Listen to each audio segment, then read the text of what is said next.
গোপাল, তুমি আমার সাথে শেষবারের মতো দেখা করলে না কেন গোপাল? মহারাজ, যা হয়েছে আপনি ভুলে যান। যে গেছে সে তো আর ফিরে আসবে না।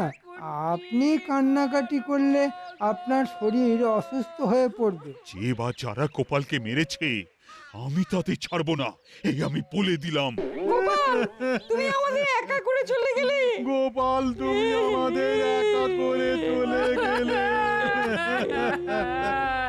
আমি এখন কার মুখ চেয়ে বেঁচে থাকবো গো? তুমি ফিরে এসো গো। এই সুযোগে একটু ভালো হওয়ার অভিনয় করতে হবে।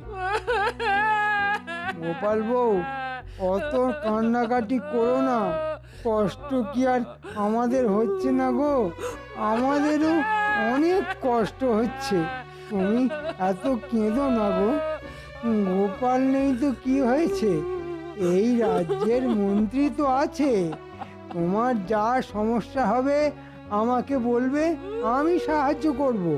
ওকে ছাড়া আমি কি করে বাঁচবো মন্ত্রী মশাই? সবই বিধাতার লিখন গোপাল বউ।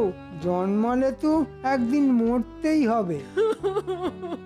গোপাল বউ, কেঁদো না, কেঁদো না গোপাল বউ, একটু শান্ত হও। কদিন পরে তো তোমার ঘাট কাজ, শ্রাদ্ধ শান্তি করাতে হবে। সব রাজবাড়ি থেকে দায়িত্ব নিয়ে করানো হবে। তুমি কিন্তু কোনো চিন্তা করো না।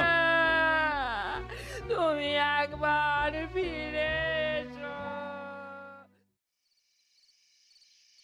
শোনো গিন্নি, মন্ত্রী তো তোমাকে বলেছে সব দায়িত্ব নেবে, তুমি এবার তাহলে খেলবে। বেটা শয়তান মন্ত্রীকে আমি উচিত শিক্ষা দেব। আচ্ছা আচ্ছা, তুমি বলো কি করতে হবে আমার। শোনো, হ্যাঁ, আচ্ছা আচ্ছা, ঠিক আছে ঠিক আছে। তুমি তাহলে বাড়িতেই লুকিয়ে থাকো। হ্যাঁ, আমি ভেতরের ঘরে দরজা জানলা সব সময় বন্ধ করে রাখবো। হ্যাঁ, হ্যাঁ, 2 দিন একটু শুধু আমাকে সাবধানে থাকতে হবে।